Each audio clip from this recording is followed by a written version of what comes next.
welcome again. Today we are going to start basic of the exercise 13.5. 13.4 तक हम complete कर चुके हैं लास्ट वीडियो में। लास्ट वीडियो का लिंक आपको डिस्क्रिप्शन बॉक्स में मिल जाएगा। 13.5 जो एक्सरसाइज है स्टूडेंट, उसके बेसिक में हम पढ़ेंगे इनफाइनाइट लिमिट्स। तो सबसे पहले हम देखेंगे कि इन्फिनिटी होता क्या है। इन्फिनिटी जैसे हम इस तरह से इसको रिप्रेजेंट करते हैं, इन्फिनिटी, प्लस इन्फिनिटी और माइनस इन्फिनिटी। एक्चुअली ये होता क्या है इन्फिनिटी? इन्फिनिटी एक ऐसा नंबर है स्टूडेंट, बहुत बड़ा, इतना बड़ा नंबर है कि इसको हम पेन पेपर से इसके ऊपर रिप्रेजेंट नहीं कर सकते। बस ये यहाँ पे हमने इस तरह से इसकी नेमिंग दी है कि ये इन्फिनिटी है, ये प्लस इन्फिनिटी है, ये माइनस इन्फिनिटी है।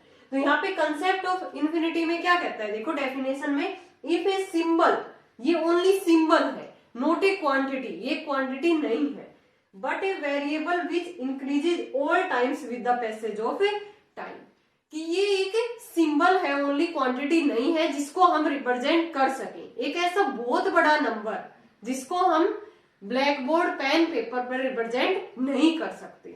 ठीक है, ये एक क्वांटिटी, यहाँ पे ये क्वांटिटी नहीं है। ठीक है, तो इसको मैंने सिंबल दे रखा है कि ये हमारी प्लस इन्फिनिटी है, ये हमारी माइनस इन्फिनिटी है। ठीक है, विच increases all times with the passage of time, ये टाइम के साथ साथ बहुत इंक्रीज होता रहता है ये नंबर।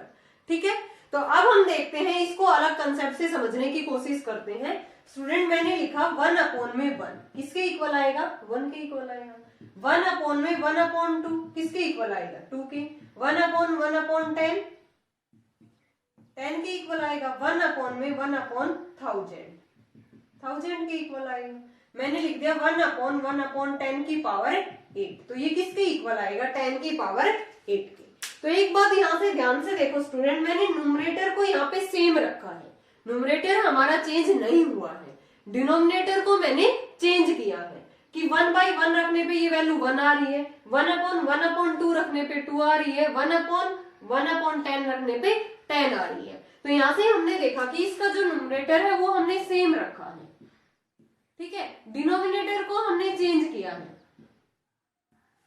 जैसे जैसे डिनोमिनेटर को चेंज किया है, डिनोमिनेटर यहाँ पे क्या हो रहा है स्टूडेंट? डिक्रीज कर रहा है हमारा डिनोमिनेटर। ठीक है, देखो 1 था पहले, फिर 1/2, 1/10, 1/1000, 1/10 की पावर 8। तो यहाँ पे हमने क्या किया है स्टूडेंट? डिनोमिनेटर को चेंज किया है, न्यूमरेटर को सेम रखा है। जैसे जैसे मैंने डिनोमिनेटर को डिक्रीज किया, वैसे वैसे इसकी वैल्यू क्या आ रही है?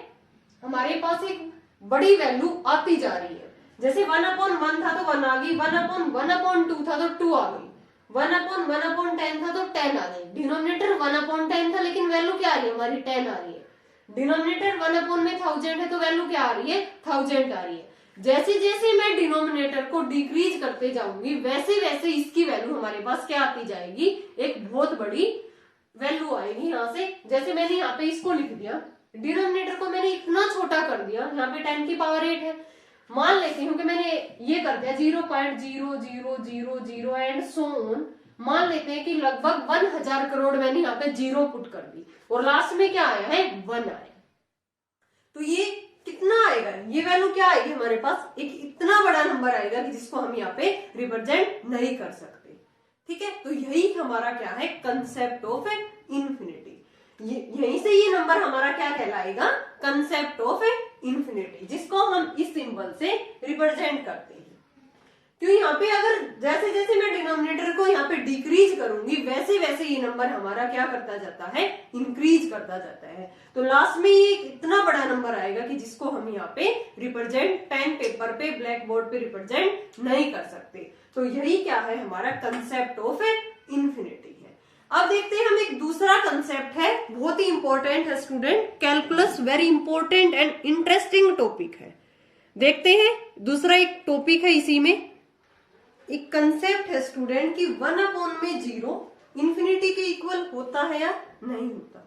तो कभी भी 1/0 इन्फिनिटी के इक्वल नहीं होता, क्योंकि 1/0 स्टूडेंट ये तो एक अनडिफाइंड नंबर है। मैथमेटिकल में ये क्या है? एक अनडिफाइंड नंबर है।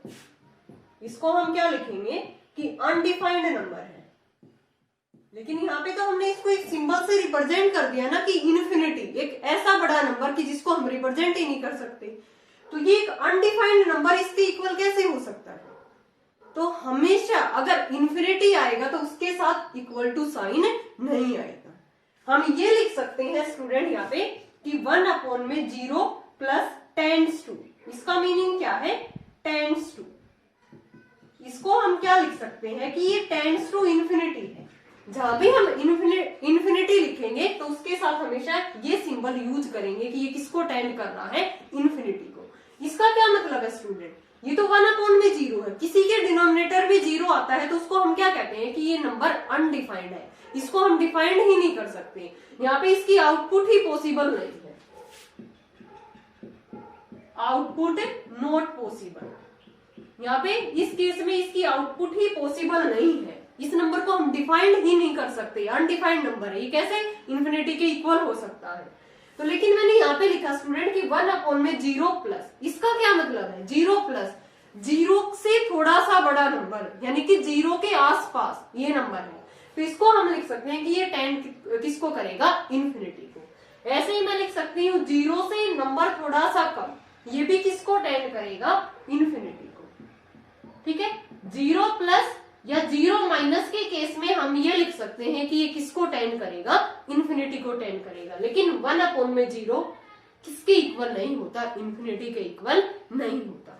जैसे नंबर लाइन पे भी हम देखते हैं, बीच में हम 0 लेते हैं, इधर हम ये नंबर ऐसे इंक्रीज करते जाएंगे तो हमें इतना बड़ा नंबर मिलेगा यहाँ पे, ये हमें पता ही नहीं कि ये हमारी नंबर लाइन कहां तक जाएगी। लेकिन हम इसको 0 के राइट साइड में इस नंबर को आगे तक हम इसको क्या लिखते हैं?